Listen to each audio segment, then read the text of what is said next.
Kembali lagi di kisah Abu Nawas. Jangan lupa subscribe dan like dengan penuh kisah menariknya.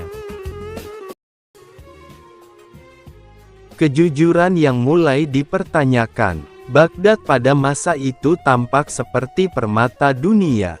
Kubah-kubah istana berkilau diterpa matahari pagi, pasar-pasar dipenuhi suara tawar-menawar, dan sungai Tigris mengalir tenang seakan tak peduli pada gejolak manusia di sekitarnya. Namun di balik kemegahan itu, hati banyak orang mulai gelisah. Kejujuran yang dahulu dijunjung tinggi perlahan tergeser oleh kepentingan, jabatan, dan rasa aman palsu. Di tengah keadaan itulah Abu Nawas menjalani hidupnya, sederhana, tenang, dan nyaris tak diperhatikan oleh mereka yang sibuk mengejar dunia. Abu Nawas tidak tinggal di rumah besar. Ia memilih kamar kecil di pinggir kota, dekat masjid dan pasar. Setiap pagi, ia berjalan kaki menyusuri Baghdad, menyapa pedagang, mengamati wajah-wajah lelah para buruh, dan mendengar keluhan tanpa pernah mencatatnya. Baginya, manusia lebih jujur saat berbicara tanpa sadar bahwa ucapannya sedang dinilai. Dari sanalah ia memahami bahwa masalah terbesar Baghdad bukan kemiskinan, melainkan ketidakjujuran yang mulai dianggap biasa. Pada suatu hari Jumat, setelah salat, Abu Nawas duduk bersandar di pilar masjid. Seorang pemuda menghampirinya dengan wajah gelisah. Pemuda itu adalah pegawai kecil di kantor pemerintahan. Dengan suara lirih ia berkata bahwa atasannya memerintahkan untuk memalsukan laporan pajak. Jika menolak, ia terancam kehilangan pekerjaan. Jika menurut, hatinya terasa berat. Abu Nawas menatap pemuda itu lama, lalu bertanya, "Apakah engkau takut miskin?" Pemuda itu mengangguk. "Dan apakah engkau takut kehilangan harga diri?" Pemuda itu terdiam. Abu Nawas berkata pelan, "Kemiskinan bisa diperbaiki, tetapi hati yang terbiasa berbohong akan sulit kembali jujur. Pilihlah rasa sakit yang menyelamatkanmu di akhir, bukan kenyamanan yang menghancurkanmu perlahan." Kata-kata itu terus terngiang di kepala pemuda tersebut. Ia pergi dengan langkah berat, namun hati yang lebih terang. Sementara itu, di istana, Khalifah Harun ar-Rasyid tengah menghadapi masalah yang tidak kalah pelik. Laporan negara tampak baik-baik saja, pajak meningkat, dan para pejabat terlihat patuh. Namun ada kegelisahan yang tak bisa ia jelaskan. Ia merasa rakyatnya semakin diam, bukan karena sejahtera, melainkan karena takut. Khalifah memanggil para penasihatnya, tetapi jawaban mereka selalu menyenangkan telinga dan menenangkan hati secara semu. Dalam kegelisahan itu, nama Abu Nawas kembali terlintas di benaknya. Seorang yang tidak pernah memberi jawaban yang diinginkan, tetapi selalu memberi jawaban yang dibutuhkan. Khalifah memerintahkan agar Abu Nawas dipanggil ke istana. Ketika Abu Nawas tiba, ia tidak membawa apapun selain tongkat kayu sederhana. Khalifah menatapnya dan berkata, "Wahai Abu Nawas, katakan dengan jujur, bagaimana keadaan rakyatku?" Abu Nawas tidak langsung menjawab. Ia justru bertanya balik, "Apakah Amirul Mukminin ingin mendengar kebenaran atau ketenangan?" Ruangan istana mendadak sunyi. Khalifah menghela napas dan berkata, "Kebenaran." Abu Nawas pun berbicara, "Rakyatmu lelah, bukan karena bekerja keras, tetapi karena berpura-pura baik-baik saja. Mereka belajar bahwa kejujuran tidak lagi aman." Khalifah terkejut. "Siapa yang mengajarkan itu?" "Bukan satu orang," jawab Abu Nawas, melainkan sistem yang lebih menyukai laporan indah daripada kenyataan pahit. Kata-kata itu seperti cermin yang diletakkan tepat di depan wajah sang khalifah. Ia terdiam lama, lalu berkata, "Jika demikian, apa yang harus aku lakukan?" Abu Nawas menjawab, "Mulailah dengan satu hal kecil, beri ruang bagi kejujuran, meski itu menyakitkan." Beberapa hari setelah pertemuan itu, Khalifah mengumumkan bahwa siapapun boleh menyampaikan keluhan secara langsung tanpa takut dihukum. Namun pengumuman itu justru membuat para pejabat gelisah. Mereka khawatir rahasia dan kebusukan akan terbongkar. Beberapa di antara mereka mulai merencanakan cara untuk menyingkirkan Abu Nawas secara halus, karena mereka yakin sumber kegelisahan Khalifah berasal darinya.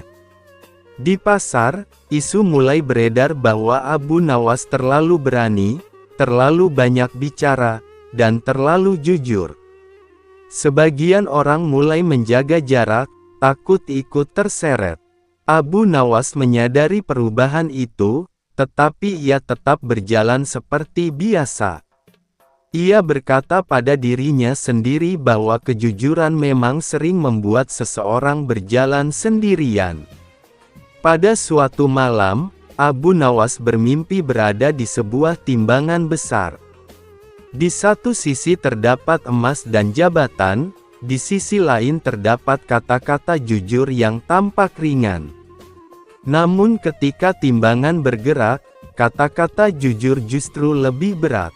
Ia terbangun dengan keringat dingin, lalu berdoa agar diberi kekuatan untuk tetap berkata benar, meski konsekuensinya berat. Keesokan harinya, sebuah peristiwa besar terjadi. Seorang pedagang tua ditangkap karena menolak membayar pajak tambahan yang tidak tercatat secara resmi.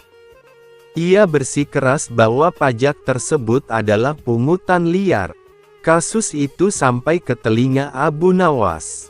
Ia tahu, jika ia diam, maka ketidakadilan akan dianggap wajar. Jika ia berbicara, maka badai akan datang. Abu Nawas mengangkat tongkatnya, menarik napas panjang, dan melangkah menuju istana, tanpa tahu bahwa langkah itu akan menjadi awal ujian terbesar dalam hidupnya. Dan disitulah kisah kejujuran sejati Abu Nawas benar-benar dimulai. Abu Nawas dan bayangan kekuasaan. Langkah Abu Nawas menuju istana pada pagi itu terasa lebih berat dari biasanya. Bukan karena tubuhnya lelah, melainkan karena ia tahu bahwa kebenaran yang akan disampaikannya tidak akan disukai banyak orang. Di sepanjang jalan, ia melihat wajah-wajah rakyat yang menunduk, seakan takut pada bayangan mereka sendiri. Para pedagang berbicara lirih, para buruh bekerja tanpa banyak suara, dan para penjaga kota berdiri dengan tatapan kosong. Semua itu menjadi tanda bahwa ketidakadilan telah lama bersemayam, hanya saja terlalu rapi untuk terlihat jelas. Ketika Abu Nawas tiba di istana, suasana terasa berbeda. Para pejabat berkumpul dalam kelompok kecil, berbisik-bisik sambil melirik ke arahnya. Ia menyadari bahwa namanya telah menjadi topik pembicaraan, bukan sebagai penasihat bijak, melainkan sebagai ancaman bagi kenyamanan mereka. Namun Abu Nawas tidak mengubah sikapnya. Ia berjalan dengan langkah tenang, seolah tidak peduli pada tatapan penuh kecurigaan. Khalifah Harun ar-Rasyid menerima Abu Nawas secara pribadi. Wajah sang khalifah tampak letih, namun matanya tajam. "Aku mendengar tentang pedagang tua yang ditangkap," kata khalifah tanpa basa-basi. "Katakan apa yang kau ketahui." Abu Nawas menjelaskan dengan tenang bagaimana pungutan liar telah menjadi kebiasaan tersembunyi, bagaimana rakyat kecil dipaksa membayar atas sesuatu yang tidak tercatat dalam hukum, dan bagaimana ketakutan membuat mereka memilih diam. Ia tidak menyebut nama pejabat manapun, tetapi setiap kata yang diucapkannya seakan menunjuk langsung ke arah mereka yang bersalah. Khalifah mengepalkan tangan. Mengapa tidak ada yang melaporkan ini sebelumnya? Karena kejujuran, jawab Abu Nawas, telah dianggap sebagai kesalahan. Khalifah terdiam. Ia tahu bahwa perkataan itu benar. Selama ini, ia terlalu mengandalkan laporan para pejabat, tanpa menyadari bahwa laporan tersebut telah disaring oleh kepentingan. Namun keputusan tidak bisa diambil tergesa-gesa. Khalifah memerintahkan penyelidikan, tetapi secara diam-diam. Ia tidak ingin kegaduhan sebelum kebenaran benar-benar jelas. Keputusan ini justru dimanfaatkan oleh para pejabat licik. Mereka melihat kesempatan untuk membungkam Abu Nawas sebelum penyelidikan membuahkan hasil. Di luar istana, fitnah mulai disebarkan. Abu Nawas dituduh sebagai penghasut, pembuat keresahan, bahkan disebut merendahkan martabat pemerintahan. Beberapa orang yang dahulu menghormatinya kini menjaga jarak.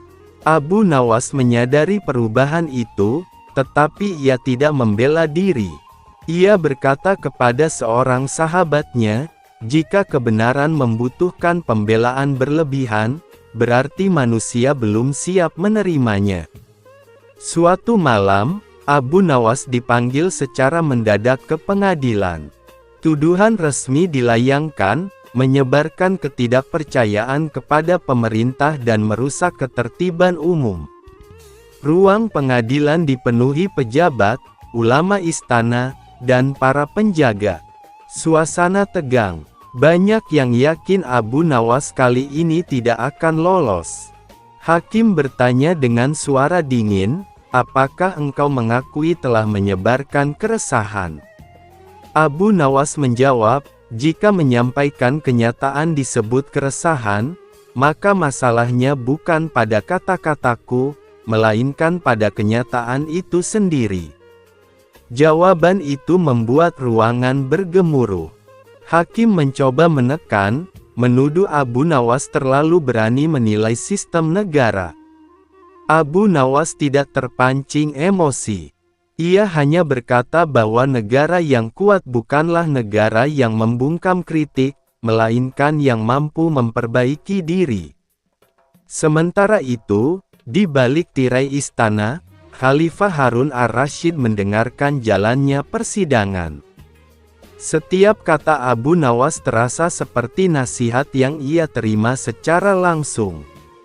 Ia menyadari bahwa membiarkan Abu Nawas dihukum berarti mengakui bahwa kejujuran memang tidak lagi punya tempat. Khalifah akhirnya muncul di ruang pengadilan. Semua orang terdiam. Dengan suara tegas, ia berkata, "Aku ingin mendengar satu hal. Apakah ada satu pun bukti bahwa Abu Nawas berbohong?" Tidak ada yang menjawab. "Kalian marah?" lanjut Khalifah, "bukan karena ia salah, tetapi karena ia berani."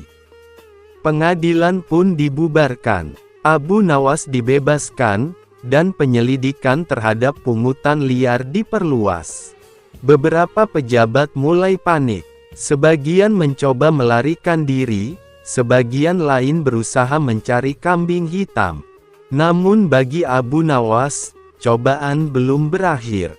Ia tahu bahwa kebencian yang tertunda seringkali lebih berbahaya. Dalam kesunyian malam, ia berdoa agar hatinya tidak dipenuhi rasa bangga. Ia sadar bahwa ujian terbesar bagi orang jujur bukanlah ancaman, melainkan pujian. Sesi ini berakhir dengan Abu Nawas duduk sendirian di tepi sungai Tigris, menatap pantulan bulan di air. Ia berkata dalam hati bahwa kejujuran sejati bukan tentang menang atau kalah, melainkan tentang tetap berdiri di jalan yang benar meski tanah di bawah kaki terasa rapuh. Abu Nawas dan ember ajaib. Pada suatu pagi yang cerah di kota Baghdad, matahari baru saja merayap naik di balik kubah-kubah bangunan kuno. Jalanan mulai ramai, para pedagang menggelar tikar, para penyair bersiap membacakan syair, dan para pengemis menempati sudut-sudut favoritnya. Pasar Baghdad hari itu tampak lebih hidup dari biasanya. Bau kayu manis, jintan, dan roti panggang menyebar di udara. Dari arah ujung gang, muncul sosok yang sangat dikenal warga, Abu Nawas. Ia berjalan santai dengan langkah ringan, seolah hari itu miliknya sepenuhnya. Namun ada yang berbeda, di tangan kanannya ia membawa ember tua penyok yang tampak sudah berkali-kali dipukul nasib. Orang-orang tentu saja penasaran. Abu Nawas, mau kemana kau pagi-pagi bawa ember kumal begitu? Tanya seorang pedagang sayuran. Abu Nawas tersenyum misterius dan menjawab, ini bukan sembarang ember. Ini adalah ember ajaib pencari jodoh. Barang siapa melihat ke dalamnya, akan mengetahui nasib jodohnya. Perkataan itu langsung memancing keributan kecil.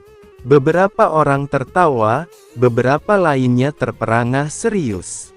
Nama Abu Nawas memang dikenal, terkadang ia membawa kebijaksanaan, terkadang ia membawa kekacauan, terkadang keduanya sekaligus.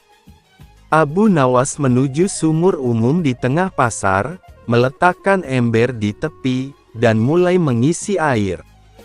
Orang-orang mulai berkumpul. Seorang pemuda yang terkenal pemalu berbisik pada temannya. Aku sudah 3 tahun mencari jodoh tapi tak kunjung dapat.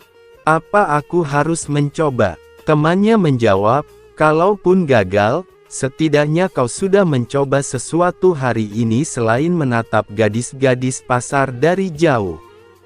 Maka dengan langkah ragu-ragu, si pemuda mendekati Abu Nawas. Abu, bolehkah aku mencobanya? Tentu, jawab Abu Nawas. Tataplah air di dalam ember dan biarkan hatimu jujur. Pemuda itu menunduk dan menatap lekat-lekat. 1 detik, 2 detik, 3 detik. Kemudian ia mengernyit kecewa. Aku tidak melihat apa-apa. Abu Nawas langsung menepuk pundaknya dengan lembut. Itu bukan berarti jodohmu jauh. Itu berarti hatimu belum siap menyambut seseorang. Kau terlalu sibuk berharap dicintai, sampai lupa belajar mencintai. Mulailah memperbaiki diri, dan kau akan menemukan seseorang yang sejalan. Pemuda itu terdiam lama, tidak marah, tidak sedih. Ia tersenyum, seolah baru memahami sesuatu. Terima kasih Abu, katanya sebelum pergi. Warga mulai terkesan. 1 demi 1 orang mencoba. Giliran seorang ibu pedagang rempah. Ibu itu terkenal cerewet dan protektif, apalagi soal putrinya yang sudah cukup umur untuk menikah namun belum menemukan calon. Aku ingin tahu apakah jodoh putriku sudah dekat, katanya sambil menatap ember. 10 detik berlalu, lalu ia menghela napas. Aku tak melihat apa-apa juga. Abu Nawas mengangguk dan berkata, putrimu sudah siap menikah. Tapi engkau, wahai ibu, masih takut melepaskannya. Kau terlalu khawatir ia gagal, terluka, atau tak bahagia. Itu justru menghalangi kebahagiaannya. Ketika kau percaya ia mampu berdiri sendiri, jodohnya akan datang dengan sendirinya. Ibu itu berlinang air mata dan memeluk Abu Nawas. Terima kasih. Aku akan belajar percaya pada anakku. Lalu datang sekelompok remaja. Mereka datang bukan karena serius mencari jodoh, tapi ingin mengejek. Ayo Abu, kami ingin melihat calon istri kami. Hahaha. Abu Nawas tidak tersinggung. Ia malah mempersilakan. Satu persatu mereka menatap ember dan hasilnya sama, tidak terlihat apa-apa.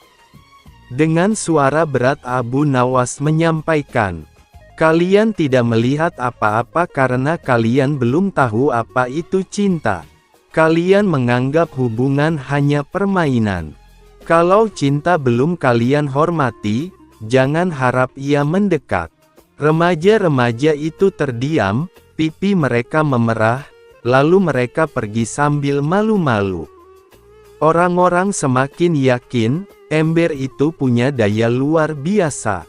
Mereka menyebutnya ember ajaib, tapi diam-diam mereka sadar, yang membuatnya ajaib adalah ucapan Abu Nawas yang seolah mampu membaca hati manusia. Lalu datang momen yang ditunggu-tunggu. Tiba-tiba kerumunan terbelah. Orang-orang membuka jalan. Semua bergumam pelan. Yang datang adalah Tuan Farouk, saudagar kaya yang terkenal kikir, sombong, dan keras kepala. Semua orang tahu ia gagal mendapatkan istri meskipun sangat kaya. Mas kawinnya besar, rumahnya megah, tapi sifatnya buruk. Ia berdiri menatap Abu Nawas dengan tatapan menghina. "Jadi kau menipu orang-orang dengan ember tua ini?" katanya keras. "Kalau ember ini memang ajaib, biarkan aku melihat siapa calon istriku." Kerumunan langsung senyap. Abu Nawas tidak gentar. "Tentu, Tuan Farouk. Silakan duduk dan lihatlah ke dalam ember." Farouk menatap ember. Ia menunggu, dan tiba-tiba wajahnya berubah menjadi merah, seakan menahan amarah. "Aku hanya melihat diriku sendiri," teriaknya. Abu Nawas menghela napas panjang, kemudian menjawab lantang agar semua mendengar. "Itu karena tidak ada satupun wanita yang ingin menikah denganmu sebelum kau berhenti mencintai dirimu sendiri melebihi semua orang. Kau sombong, kau pelit, kau merasa dirimu paling penting. Cinta tidak mungkin tumbuh pada hati yang penuh kesombongan." Semua orang terdiam. Tidak ada yang berani tertawa, terlalu menegangkan. Sampai akhirnya Farouk menurunkan tatapannya. Untuk pertama kalinya dalam hidupnya, ia tidak melawan.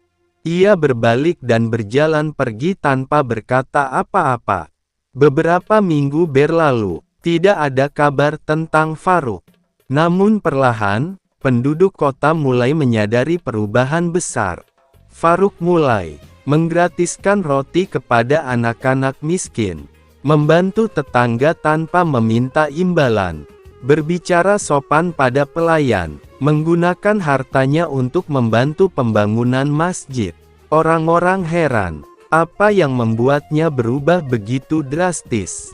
Suatu malam, Abu Nawas duduk di depan rumahnya menatap langit bintang. Farouk datang tanpa pengawal, tanpa pakaian mewah. Ia duduk di samping Abu Nawas. "Aku ingin berterima kasih," katanya dengan suara pelan. "Selama ini aku merasa tidak pernah kurang apapun, padahal aku miskin dalam kasih sayang.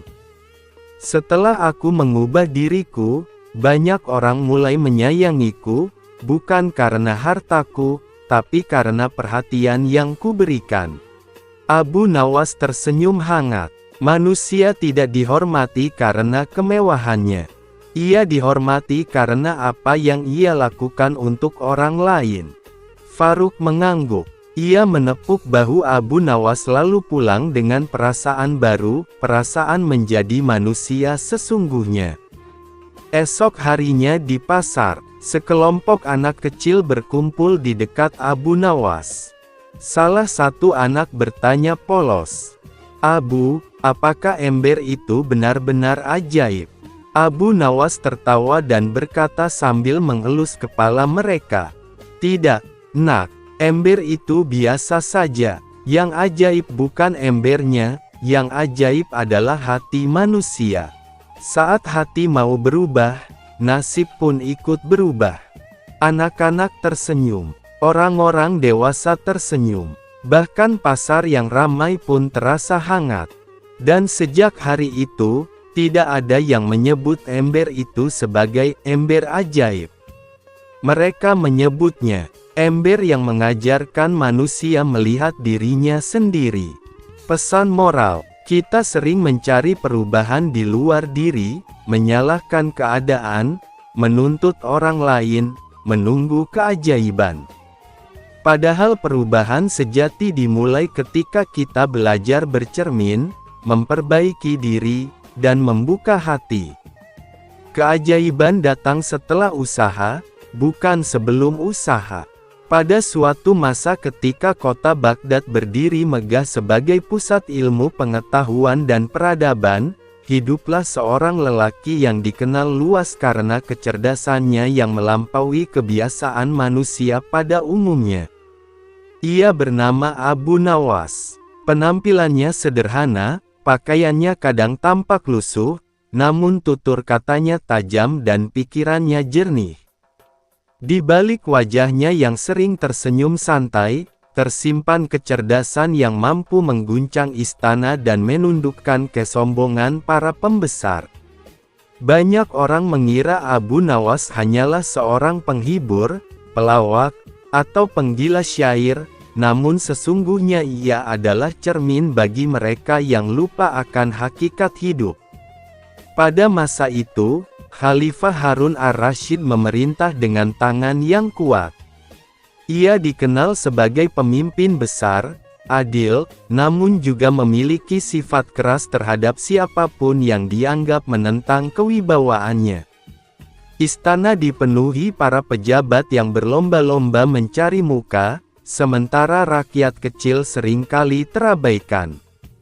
Abu Nawas, dengan caranya yang unik, kerap muncul sebagai suara kebenaran yang disampaikan melalui kelucuan dan kecerdikan, sehingga teguran yang tajam terasa ringan di telinga sang khalifah. Suatu pagi, ketika matahari Baghdad baru saja naik, terdengar kabar bahwa khalifah akan mengadakan majelis besar. Semua pejabat diwajibkan hadir, dan siapapun yang dianggap bijak boleh menyampaikan nasihat. Banyak ulama mempersiapkan kata-kata indah, para cendekiawan membawa kitab-kitab tebal, dan para penyair menghafal syair terbaik mereka. Abu Nawas datang paling akhir, tanpa kitab, tanpa catatan, hanya membawa sepotong roti kering di tangannya. Ketika tiba gilirannya berbicara, Khalifah Harun ar-Rasyid menatapnya dengan senyum tipis. "Wahai Abu Nawas," ujar Khalifah, "katanya engkau selalu punya kata-kata bijak. Hari ini, katakan kepadaku, apa yang paling berbahaya di dunia ini?"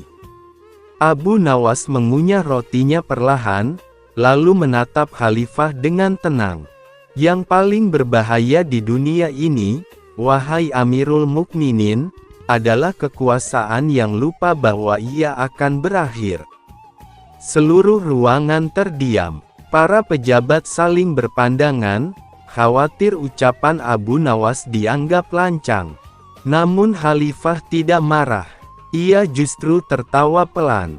"Lanjutkan," katanya. "Manusia yang miskin masih bisa berharap," lanjut Abu Nawas, "manusia yang bodoh masih bisa belajar, tetapi manusia yang berkuasa dan merasa dirinya abadi, dialah yang paling dekat dengan kehancuran." Kata-kata itu menyentuh hati sang khalifah. Ia mengangguk perlahan, menyadari kebenaran di balik kesederhanaan ucapan tersebut. Beberapa hari kemudian, terjadi peristiwa yang mengguncang istana. Seorang pejabat tinggi dilaporkan menindas rakyat, merampas tanah, dan memenjarakan orang-orang tak bersalah. Namun karena pejabat itu dekat dengan khalifah, tak seorang pun berani mengadukan langsung. Abu Nawas mendengar kabar itu di pasar, dari tangisan seorang janda tua yang kehilangan rumahnya. Malam itu, Abu Nawas duduk sendirian di bawah langit Baghdad yang bertabur bintang. Ia tahu bahwa kebenaran harus disampaikan, meski risikonya besar. Keesokan harinya, ia mendatangi istana tanpa undangan. Para penjaga mengenalnya dan membiarkannya masuk, karena Abu Nawas sering dipanggil khalifah untuk sekadar menghibur atau berdiskusi. Di hadapan khalifah, Abu Nawas berkata, "Wahai Amirul Mukminin, izinkan aku bercerita." "Ceritakan," jawab khalifah. "Di sebuah negeri," kata Abu Nawas, "hidup seekor singa yang bijak. Ia menunjuk seekor serigala untuk menjaga domba-domba rakyat. Awalnya serigala tampak setia, tetapi lama-kelamaan ia memakan domba-domba itu satu persatu. Ketika rakyat mengadu, sang singa tidak percaya, karena serigala selalu memuji-muji dirinya." Khalifah terdiam. "Lalu apa yang terjadi?" tanyanya. "Ketika singa sadar, domba telah habis, dan serigala menjadi terlalu gemuk untuk dikejar," jawab Abu Nawas. Wajah khalifah berubah. Ia memahami maksud cerita itu. Tanpa banyak bicara, ia memerintahkan penyelidikan. Kebenaran pun terungkap, dan pejabat zalim itu dihukum. Rakyat Baghdad bersyukur, dan nama Abu Nawas kembali disebut sebagai pembela kaum lemah. Namun keberanian Abu Nawas tidak selalu diterima dengan baik. Suatu ketika, beberapa pejabat iri memfitnahnya. Mereka mengatakan bahwa Abu Nawas menghina istana dan merusak wibawa khalifah. Harun ar-Rasyid, yang kala itu sedang letih oleh urusan negara, memerintahkan agar Abu Nawas dipenjara sementara. Penjara Baghdad gelap dan lembab. Banyak orang menangis di dalamnya. Namun Abu Nawas duduk tenang, bahkan tersenyum. Seorang tahanan bertanya, "Mengapa engkau tersenyum, padahal kita semua menderita?" Abu Nawas menjawab, "Karena penjara ini hanya mengurung tubuh, bukan pikiran. Dan selama pikiranku bebas, aku tidak benar-benar dipenjara." Malam demi malam, Abu Nawas mengajarkan para tahanan tentang kesabaran, tentang harapan, dan tentang Tuhan yang Maha Adil. Penjara yang semula penuh keluh kesah berubah menjadi tempat perenungan. Para penjaga heran melihat para tahanan menjadi lebih tenang. Ketika kabar itu sampai ke telinga khalifah, hatinya tersentuh. Ia memanggil Abu Nawas dan membebaskannya. "Wahai Abu Nawas," kata khalifah, "engkau mengajarkan hikmah bahkan di tempat yang paling gelap." Abu Nawas tersenyum. "Karena cahaya, wahai Amirul Mukminin, tidak pernah memilih tempat." Di tahun-tahun berikutnya, Abu Nawas semakin dikenal bukan hanya karena kecerdasannya, tetapi karena ketulusan niatnya. Ia tidak mencari harta, tidak mengejar jabatan. Ia hidup cukup, berbagi dengan fakir miskin, dan menghabiskan malam-malamnya dengan merenung dan menulis syair tentang kehidupan. Suatu hari, Abu Nawas jatuh sakit. Tubuhnya lemah, namun matanya tetap jernih. Khalifah datang menjenguknya. "Wahai sahabatku," ujar Harun ar-Rasyid dengan suara lirih, "apa nasihat terakhirmu untukku?" Abu Nawas menarik napas panjang. "Ingatlah," katanya perlahan, "bahwa engkau bukan besar karena istanamu, bukan mulia karena mahkotamu, tetapi karena keadilanmu. Jika engkau ingin dikenang, ringankanlah beban rakyatmu, bukan kemegahan singgasanamu." Air mata menetes di pipi sang khalifah. Ia menggenggam tangan Abu Nawas erat-erat. Tak lama kemudian, Abu Nawas wafat dengan tenang. Kota Baghdad berduka, rakyat kecil menangis, para ulama mendoakan, dan istana kehilangan suara jujur yang selama ini mengingatkan tanpa menyakiti. Namun kisah Abu Nawas tidak pernah benar-benar berakhir. Ia hidup dalam cerita, dalam hikmah, dan dalam pelajaran bahwa kecerdasan sejati bukan untuk meninggikan diri, melainkan untuk menegakkan kebenaran. Ia mengajarkan bahwa humor bisa menjadi senjata yang lembut, bahwa kejujuran tidak harus kasar, dan bahwa keberanian sejati adalah berkata benar di hadapan kekuasaan. Sejak hari itu, nama Abu Nawas dikenang sebagai simbol kebijaksanaan rakyat, cermin bagi para pemimpin, dan pengingat bagi setiap manusia bahwa hidup ini singkat, sementara kebaikan akan terus hidup sepanjang zaman. Ingin seperti Umar bin Khattab. Mendadak Baginda Raja memanggil pesuruhnya untuk memanggil Abu Nawas ke istana. Abu Nawas, apa gerangan yang terjadi sehingga Baginda tiba-tiba memanggil hamba? Baginda Raja, saya akan berkunjung mengelilingi pelosok-pelosok negeri ini Abu Nawas. Dan diriku membutuhkan engkau untuk menemani selama perjalanan tersebut. Abu Nawas, baiklah Baginda. Hamba tidak patut membantah titah Baginda Raja. Maka berangkatlah Baginda Raja hanya berdua saja dengan Abu Nawas mengelilingi seluruh negeri yang masih menjadi daerah kekuasaan kerajaan beliau. Abu Nawas, kenapa Baginda tidak membawa pengawal istana beserta menteri-menteri? Baginda Raja, engkau lihat saja nanti. Dengan perasaan was-was Abu Nawas tetap mengikuti perintah Raja. Setelah sekian lama berkeliling negeri, di suatu desa terdengar suara anak kecil menangis. Baginda Raja, wahai Abu Nawas, engkau dengar itu ada suara anak kecil menangis. Ayo kita ke sana. Abu Nawas, baik Baginda. Dengan tergopoh-gopoh Abu Nawas mengikuti langkah Baginda Raja. Setelah mengetok pintu rumah, keluarlah ibu muda dengan air mata berlinang. Baginda Raja, kenapa anakmu menangis wahai ibu?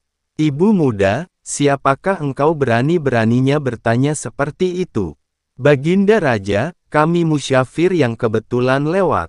Ibu muda, kami sudah 3 hari tidak makan. Anak-anakku kelaparan dan tidak ada makanan yang bisa kumasak. Itu apa yang kau rebus di dapur wahai ibu muda? Tiba-tiba Abu Nawas menimpali pembicaraan mereka.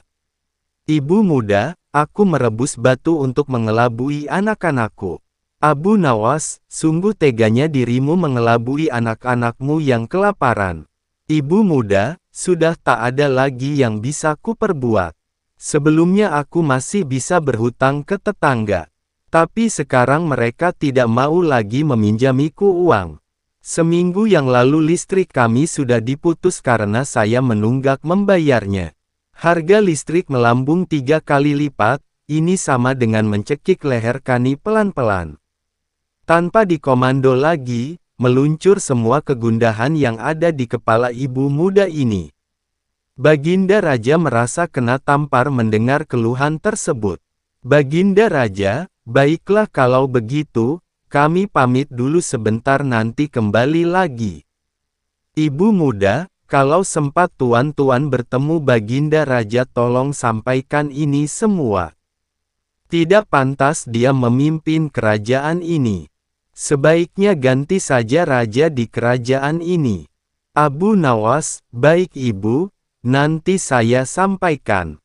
Bergegas Baginda Raja menarik kerah baju Abu Nawas meninggalkan rumah ibu muda itu. Baginda Raja, kita harus ambil beras di gudang secepat mungkin Abu Nawas. Abu Nawas, di gudang mana wahai Baginda? Baginda Raja, di gudang kerajaan, emang ada gudang yang lain. Abu Nawas, mana ada beras di sana Baginda? Baginda Raja, beberapa hari yang lalu aku menyuruh Menteri Pertanian untuk mengimpor beras dari negeri tetangga. Abu Nawas, bukannya beras itu masih tertahan di dermaga Baginda? Baginda Raja, astaga, aku lupa. Lalu apa yang mesti kita bawa untuk menolong ibu muda itu wahai Abu Nawas? Abu Nawas, mestinya Baginda membantu petani untuk swasembada beras, bukan malah mengimpor beras. Dengan kebijakan impor tersebut petani banyak yang merugi, sehingga mereka tak mau lagi ke sawah. Baginda Raja, lalu apa yang harus kulakukan wahai Abu Nawas? Abu Nawas, lakukanlah kebijakan yang berpihak pada rakyat kecil Baginda. Baginda Raja, maksudku apa yang harus kita bawa untuk menolong ibu muda tadi? Abu Nawas, jadikan saja dia istri Baginda. Baginda Raja, apa katamu? Tidak ada kisah Sayyidina Umar bin Khattab seperti itu. Negeri mimpi. Baginda Raja tiba-tiba mendatangi kediaman Abu Nawas. Melihat gelagat kedatangan Baginda Raja yang mendadak ini, Abu Nawas merasa ada yang tidak beres. Baginda Raja, wahai Abu Nawas, tadi malam aku bermimpi. Abu Nawas, mimpi apakah itu wahai Baginda? Baginda Raja, aku bermimpi melihat suatu negeri yang sangat indah. Masyarakatnya kebanyakan berdagang. Abu Nawas, lalu kenapa dengan negeri itu Baginda Raja? Baginda Raja, aku sudah sering mengunjungi negeri seperti itu. Namun ada satu yang mengganjal pikiranku, negeri tersebut terlihat dalam mimpi mempunyai kuliner yang sangat enak-enak. Abu Nawas, jadi menurut Baginda kita akan ke sana mencoba kulinernya. Baginda Raja, kurang lebih seperti itulah Abu Nawas. Sesaat Abu Nawas terdiam. Dia sudah membayangkan bahwa kedatangan Baginda Raja kali ini tidak lain dan tidak bukan adalah mengutus dirinya untuk mencari negeri tersebut. Baginda Raja, kenapa kau termenung wahai Abu Nawas? Abu Nawas, saya menunggu titah Baginda selanjutnya. Baginda Raja, baiklah kalau begitu. Ayo segera kamu siapkan bekal, kita berangkat ke negeri itu sekarang juga. Benar dugaan Abu Nawas semula, ada yang tidak beres. Negeri yang akan dicari hanya ada dalam mimpi Baginda Raja dan ini sangat sulit untuk dicari. Abu Nawas, sebelumnya hamba mohon beribu maaf Baginda Raja. Bukannya hamba tidak mau menemani Baginda mencari negeri tersebut, tapi alangkah lebih baik hamba sendiri yang mencari negeri tersebut. Baginda Raja, kamu meragukan kemampuanku Abu Nawas. Abu Nawas, bukan begitu Baginda. Maksud hamba adalah hamba cari negeri itu seorang diri terlebih dahulu, setelah hamba temukan barulah Baginda hamba bawa ke sana. Sebab menurut hamba, mencari negeri yang belum pernah kita tempuh akan banyak menemui rintangan, sementara Baginda Raja adalah simbol kerajaan. Jika terjadi sesuatu dan lain hal itu sama saja dengan meruntuhkan kerajaan Baginda. Sesaat Baginda Raja mencerna ucapan Abu Nawas. Baginda Raja, baiklah Abu Nawas. Aku beri kau waktu 3 hari untuk menemukan negeri tersebut. Kalau tidak bisa kau temukan, tanggung akibatnya. Abu Nawas, baik Baginda. Hamba mohon diri. Abu Nawas segera berangkat. Dia tidak tahu harus kemana. Resiko yang dihadapi sangat berat. Tapi bukan Abu Nawas namanya kalau tidak punya 1000 akal. Setelah 3 hari berlalu Abu Nawas mendatangi kembali istana kerajaan. Baginda Raja, bagaimana pencarianmu wahai Abu Nawas? Abu Nawas, sudah saya temukan negeri tersebut Baginda Raja. Baginda Raja, di manakah letak negeri itu? Abu Nawas, negeri itu memang jauh dari sini, butuh waktu seharian penuh berkuda untuk menemukan pinggirannya. Itu baru pinggirannya. Baginda Raja, maksudmu apa ini Abu Nawas? Abu Nawas, negeri tersebut amat luas dan saya baru sampai di pinggirannya saja. Dan benar kata Baginda, tempo hari memang kulinernya sangat enak-enak. Baginda Raja, sudah kau cicipi kulinernya? Abu Nawas, sudah Baginda. Ada satu macam yang menurut saya sangat enak, yakni salalawak. Semakin penasaran Baginda Raja mendengar penjelasan Abu Nawas ini. Baginda Raja, apa nama negeri itu wahai Abu Nawas? Abu Nawas, Pariaman, Baginda. Baginda Raja, ayo sekarang kita ke sana. Maka berangkatlah rombongan kerajaan menuju negeri yang telah diceritakan oleh Abu Nawas. Setelah seharian penuh berkuda, Abu Nawas memberi isyarat untuk berhenti di suatu tempat, tepatnya di pinggir pantai. Baginda Raja, mengapa kita berhenti di sini Abu Nawas? Abu Nawas, Baginda lihat saja nanti. Selang tak berapa lama datanglah segerombolan pedagang membawa dagangannya. Pedagang, ini salah pesanan tuan tempo hari. Tiba-tiba pedagang itu menyodorkan salalawak yang masih hangat.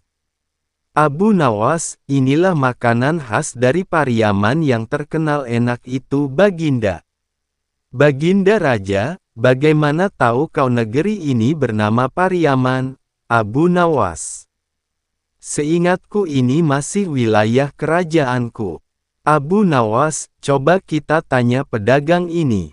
Bapak berasal dari mana? Abu Nawas, coba kita tanya pedagang ini. Bapak berasal dari mana? Pedagang, Pariaman, Tuan. Baginda Raja, di mimpiku tak ada nama Pariaman Abu Nawas. Kau jangan macam-macam ya, Baginda Raja mulai emosi. Abu Nawas, Pariaman ini negerinya sama dengan yang di mimpi Baginda. Negerinya begitu indah dan penduduknya banyak yang berdagang. Lalu yang terpenting, di negeri ini kulinernya sangat enak-enak.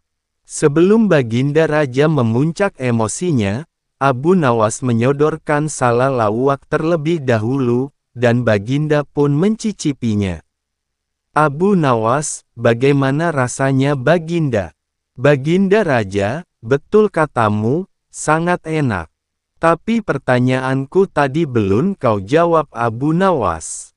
Negeri ini masih wilayah kekuasaanku. Abu Nawas, coba Baginda Raja cicipi air laut di depan kita ini, bagaimana rasanya? Baginda Raja menuruti saran Abu Nawas. Baginda Raja, asin rasanya. Abu Nawas, nah, berarti negeri ini Pariaman Baginda Raja. Baginda Raja kebingungan mendengar penjelasan Abu Nawas tersebut. Pedagang, Pariaman itu air lautnya asin wahai Baginda Raja. Abu Nawas, Baginda dengar sendiri kan dari pedagang tersebut. Berarti kita sudah sampai di Pariaman sekarang. Baginda Raja, jadi. Abu Nawas, ya, benar Baginda. Pariaman ini luas, dan selagi masih asin air lautnya itu masih Pariaman. Sejak saat itu Pariaman terkenal dengan istilah negeri yang luas, dan menurut bahasa di sana disebut Piaman Laweh. Abu Nawas dan keledai yang bisa menghitung. Suatu hari di Baghdad, Sultan Harun al-Rasyid kembali dibuat penasaran oleh cerita aneh yang beredar di pasar. Konon, ada seorang petani miskin yang memiliki seekor keledai ajaib. Keledai itu dikatakan mampu menghitung jumlah barang, menjawab pertanyaan, bahkan tahu mana orang jujur dan mana yang berbohong. Sultan yang terkenal ingin tahu langsung memerintahkan pengawalnya, bawa keledai itu ke istana besok pagi. Aku ingin melihat sendiri apakah benar seekor keledai bisa menghitung. Keesokan harinya, petani datang dengan keledai tua berwarna abu-abu. Keledai itu tampak biasa saja, tidak tampak pintar, apalagi ajaib. Tapi petani itu bersikeras, "Ampun tuanku, keledai ini sangat pintar. Cukup berikan pertanyaan, dan dia akan menjawab dengan suara hihau sebanyak jawaban yang benar."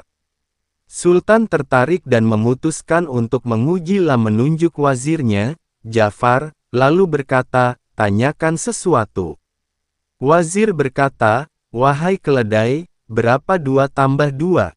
Semua orang menunggu. Beberapa detik kemudian, keledai itu meringkik 4 kali, hihau, hihau, hihau, hihau. Sultan terkejut. Subhanallah. Dia benar-benar bisa menghitung. Semua orang bertepuk tangan, tapi Sultan masih ragu. Apakah ini sihir, atau akal-akalan manusia? Lalu ia berkata, panggil Abu Nawas. Hanya dia yang bisa mengungkap kebenaran di balik hal-hal aneh seperti ini.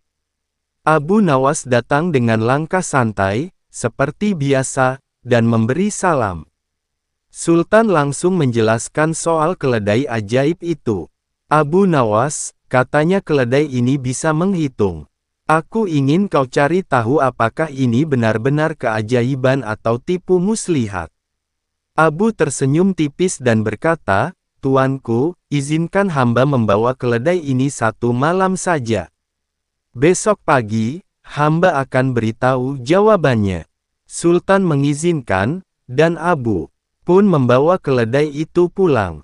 Sesampainya di rumah, Abu Nawas mengelus kepala keledai itu dan berkata pelan, wahai makhluk sabar, besok kita akan jadi bintang istana. Lalu ia melakukan hal yang tak terduga, mengambil seikat jerami, lalu menaruh minyak wangi di ujung batang jerami terakhir, sedangkan jerami lainnya dibiarkan tanpa bau, menyembunyikan jerami itu dalam sebuah karung. Keesokan paginya, Abu membawa keledai kembali ke istana. Sultan menyambutnya sambil berkata, nah, Abu Nawas, katakan padaku, apakah keledai ini benar-benar pintar? Abu tersenyum dan menjawab, Tuanku, mari kita buktikan bersama. Tapi kali ini, biarkan wazir yang memegang karung berisi jerami, sementara keledai mencari mana jerami terakhir. Wazir menurut, dan Abu melepas keledai itu. Keledai berjalan perlahan, lalu mencium jerami 1 persatu hingga akhirnya berhenti di jerami paling ujung yang diberi minyak wangi dan memakannya. Sultan terlihat kagum. Lihat, keledai ini tahu mana jerami terakhir. Benar-benar luar biasa. Tapi Abu segera berkata, ampun tuanku, itu bukan karena pintar, melainkan karena bau. Tadi malam hamba menaruh minyak wangi di jerami terakhir. Si keledai hanya mengikuti hidungnya, bukan otaknya. Sultan tertawa keras, sadar bahwa ia hampir tertipu. Namun belum puas, Sultan bertanya lagi, tapi bagaimana keledai itu bisa menjawab soal matematika kemarin? Abu menjawab dengan senyum penuh arti, itu juga mudah dijelaskan, tuanku. Petani itu melatih keledainya dengan isyarat.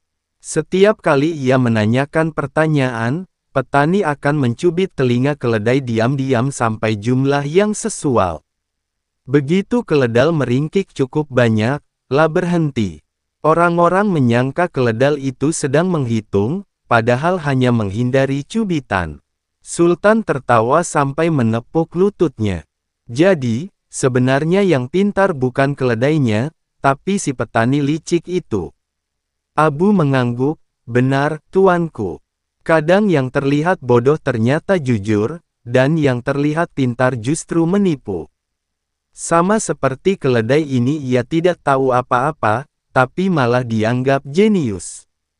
Sultan pun memerintahkan agar petani itu dihukum ringan karena menipu, namun Abu Nawas berkata, tuanku, jangan dihukum. Dia hanya ingin mencari makan. Buktinya, dia, Abu Nawas datang dengan langkah santai, seperti biasa, dan memberi salam. Sultan langsung menjelaskan soal keledai ajaib itu.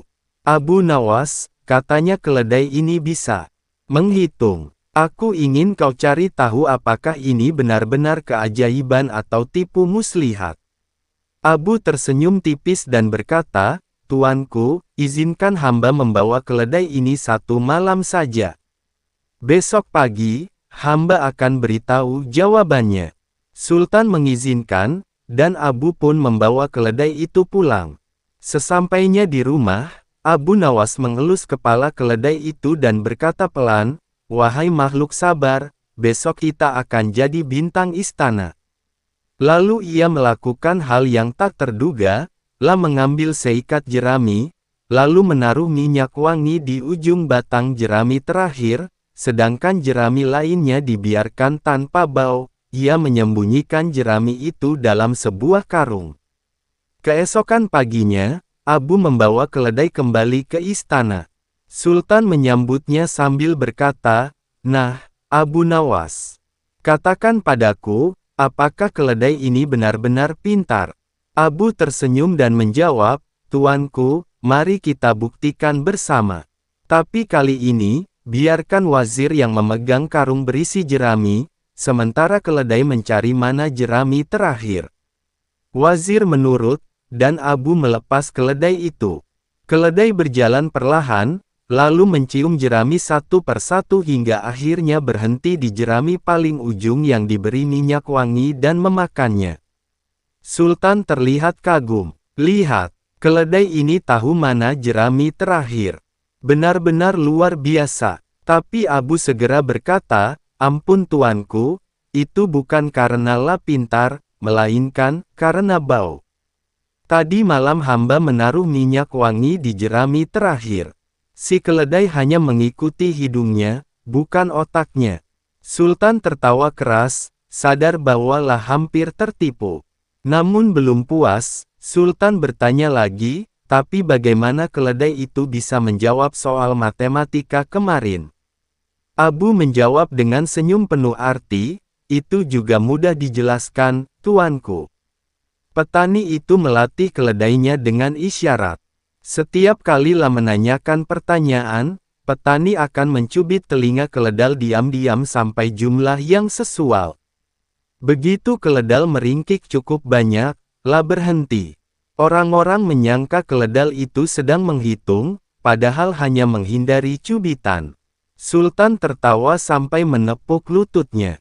Jadi, sebenarnya yang pintar bukan keledainya, tapi si petani licik itu. Abu mengangguk, "Benar, tuanku.